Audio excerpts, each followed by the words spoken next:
Hey, Ezra here behind the scenes at Shopify Unite with my tall, handsome Dutch man, the president of Zipify Apps, Pepijn Hooiker. Hey, everybody. You know, this is Shopify's Partner Developer Conference, where basically they're kind of unveiling their roadmap for the next year, what's coming down the line, what we can expect as collaborators with them as a company. It's really a cool thing to do. I mean, there's a lot of cool stuff coming. There's augmented reality, discounts. Buy one, get one free, like all that kind of stuff. And then multi-currency checkout. So they've announced a bunch of features, which are cool, right? The thing about augmented reality is super interesting, right? Because it's something that everyone has been talking about, and now here at Unite, we saw a really great example of how you can actually use that in practical terms. So for example, you take out your phone and you point it in a room, and all of a sudden you see like a display of, for example, shoes. And you can zoom into those shoes, you can zoom out, you can like check out the inside, the outside, you can turn around, walk around it. One of the things that really struck me about this event was how much care has gone into this. Like, Shopify did not have to go this full out at their Partner Developer Conference. I mean, I just feel like they really care about their community, and that, I think, is why they have such a good community. Hashtag Canada also. Hashtag Canada. They got swagger here. They got some swagger in Canada. So we're going to take you around a little bit, hopefully interview some people, show you kind of, give you a sense of the feel of this event, and let's do it. Hey, Ezra here with Toby, the CEO and founder of Shopify. I'm super excited to talk to you. I'm a straight fanboy right now. Thank you so much for coming on. You know, you guys announced a lot of stuff this year. For you, what are you kind of most looking forward to, most excited about, most impressed by for your team and what you guys have created? This year, like usually I'm very involved in the entire things that are going on the main stage. This year, my team just went to me and said, okay, Toby, you do your keynote, you be you, and we got this. So I actually did my thing. And then I got to step back and actually watch presentations I've never seen about all the cool things that Shopify is doing. And we wanted to give people an appreciation for where Shopify is coming from. We're a Canadian company. Yeah. In fact, we're fiercely Canadian. Yeah. And there's some values that come from this. Canada as a country is of a mindset that, hey, make sure my neighbors are doing better, rather than I'm going to go out and I'm going to win this no matter what. And if some people help me along the way, that's cool. And so we're really committed to this partner ecosystem. Like, this is really important to us. Yeah. And I feel it. I hope so, because it's really, really genuine. We're not, like, there's no strategy here. There's just authenticity. In today's tech world, it's rare, right? It's like... It is.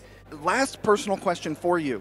My team is now 75 people, and I've struggled personally with this sort of letting go of control. Now, you have done that on a major scale. Like, how, you know, you say your team did all this stuff with, like, how has that gone for you personally, like, kind of stepping back and letting people have autonomy and run? Yeah, there's a thing, you probably heard this from other people at Shopify. We talk about this quite a bit, which is this concept, this metaphor of a trust battery, right? Like, so people work towards the 80, 100%, and it's just like a phone, right?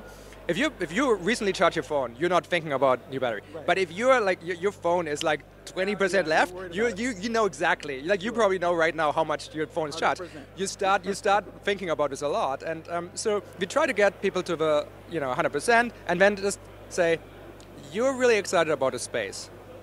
Go do your best. Yeah. It is tough, right? As a leader, you need to learn how to fall backwards and just know that someone's going to catch you. And I had the privilege of doing this Shopify thing, surrounded by absolutely brilliant people now for over a decade. And it's one of the most wonderful feelings to be on a journey, surrounded by friends, working on things you care about. And it's something that I really, really hope everyone in the community gets to experience. And it's making a difference in the world, you know? Exactly. And I think there's no losers when Shopify is successful. Yeah. The partner ecosystem gets bigger and people build stores. My tagline in business is serve the world unselfishly and profit. And I think you guys live that. Thank you so much for coming on the show. Hey, Toby, Luke, Ezra Firestone, Shopify Unite, awkward hug. I'll catch you later, man. I'm here with Cassie Kaiser, ladies and gentlemen.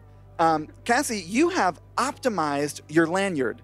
I have. Will you show us? Sure. So if it flips over, my name is on this side too. There you go. You know, and I have been asking people this whole time, because it's been flipped backwards, show me your name. So well done. Now, it does not surprise me, considering you've optimized your lanyard, that you're a UX researcher and designer, user interface for those not in the know. Tell me a little bit about kind of what you talked about here, and also why you are excited, enthusiastic about UX, and what kind of value you think it adds to merchants. Sure. So I spoke about UX research, and I provided a framework for app developers to use in their app creation process. So whether that be starting from trying to figure out what problem to solve and what to build, to iterating on a current app concept. At Shopify, we always say that UX is not owned by one team. It's actually something that like everyone is responsible for because it's what our merchants experience. And a poor UX, it means a poor experience for them. Yeah. So how research kind of fits into that is we help kind of project that message by bringing in the merchant's voice and also the partner's voice into all of our projects so that there's that consideration when we're making decisions. Thank you for coming on the show. Cassie Kaiser, ladies and gentlemen. I'm here with Camouflage Kurt Elster from the unofficial Shopify podcast. If you don't know about the unofficial Shopify podcast, now you know. It's a phenomenal podcast. Good job on that, by the way. Oh, thank you. Yeah, and welcome to the show. I'm happy to be here. You are someone who's a very prominent figure in our community, and you have an agency that I recommend all the time, EtherCycle, and you have the opportunity to kind of see like what a lot of big stores are paying attention to. What are the trends right now? The thing they're investing in is using automation to find every roadblock in their business, whether it's in their operations or for their customers, and just kick it out of the way using automation, which is like one of the coolest things, because here we've got Flow and upgraded with Connect, and now we've got dynamic checkout buttons, which is a huge friction point. I saw you post about that straight from product page to checkout. That's working really well for you guys. It's unbelievable, and I thought it would hurt average order value. That's everybody's fear. Doesn't. Wow. In fact, it increases impulse purchases, so average order value ticks up a little bit often. And so you find like not just skipping the cart, no problem. It isn't, because the cart is an opportunity for people to rethink that purchase, whereas dynamic checkout, you can be in and out in less than 10 seconds. Wow. Let me ask you this. As a car guy, how did you get Jay Leno's business? Because I like that show. I like looking at all those fancy cars. You know the Jay Leno Garage YouTube? Absolutely. Yeah. All right. So here's the trick. People want to know, oh, how'd you get in there? How'd you know him? You got some kind of connect? I commented on a post that one of their people put in the Shopify Plus Facebook group. Wow. And I just said, hey, I'm a big car guy and I love what you do. And it turned into a conversation, turned into a relationship, turned into a client. And so again, my favorite Shopify feature, community. Yeah. You get in life what you have the courage to ask for. I mean, really. So Absolutely. Let me ask you this about the automation thing. Do you have like one specific example of someone using automation in a way that was helpful? So you want to get relevant messages to people, get the right message to the right person at the right time. Yeah. And you can add some of that personalization using just like Shopify Flow by say, let's say you sell apparel. We'll look at what things a person has bought, tag them based on that. You can figure out what gender they're buying for and what items they're buying commonly, and then put that stuff into like various collections. They log back in. They're logged in your store. They return to the store. Put it on the homepage. So No, they it's can personalized. Yeah. So it's an easy, like Flow, and then automation is an easy way to add personalization. Got it. And that should be the end game there. Yeah. Is it Flow only for Plus? Flow is Plus exclusive, though if you want to play with it, development stores can install Plus. Got it. Cool. And then final question. Thank you. I know I'm keeping you here longer than I told you I was gonna, but Shopify Unite, man. This is my first year. I didn't make it any of the years before. I tried, couldn't do it. We missed you. Thank you. What this year, 2018, sort of like has struck you or inspired you, or like that you're kind of stoked on after sitting through the keynotes? Oh, well, the focus here, so they didn't say it, but the elephant in the room is Amazon, right?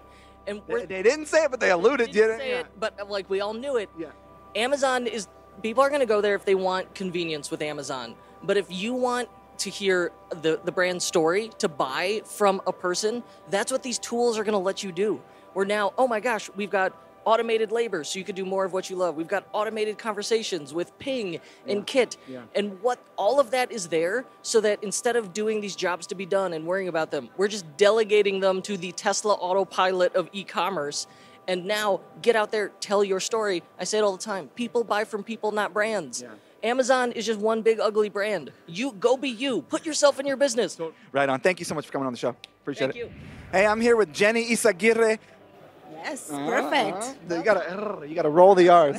Yes. Who's the content manager for all Spanish-speaking countries, Latin America, Spain, U.S. Hispanics. Okay. All of them. and 21 Shopify announced the translation of their admin into a number of languages, including Spanish.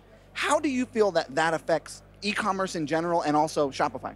It's a game changer. People are so thankful they can finally understand. If you open a business and you cannot understand the core of it because of the language, it's the hardest thing to do, right? So right now they can use their native language to understand the processes and add their products and understand all of the different things and components of your store. So it's going to be a game changer. Gracias, Shopify. Gracias a ti. Thank you for coming on the show. And thank you for this pin. She gave me a fancy Shopify swag. I've been wanting one of these, so. Well, now it's yours. Thank you. Hey, I'm here with Jumpin' Gerard Pinto, and you don't know this, who is cool, calm, and collected, first time on camera. Tell us a little bit about what you do at Shopify. Yeah, so I just recently joined the Shopify team. I oversee our agency partnerships on the East Coast. Okay. So you're like in Brooklyn, out there, like kind of engaging with agencies? Yeah, I live in Brooklyn, and we work with a lot of Plus agencies based in New York, and so I get to go hang out with them, talk about their business. Everyone's super excited to be working with Shopify, and particularly Plus, and it's just a great ecosystem. So one of the things that I really appreciate about Shopify is how well they treat their partners. I was talking about it earlier. Tell me this, here at Unite, what has been something that's like you're really excited about for the coming year? Like what kind of struck you as something that you're stoked about?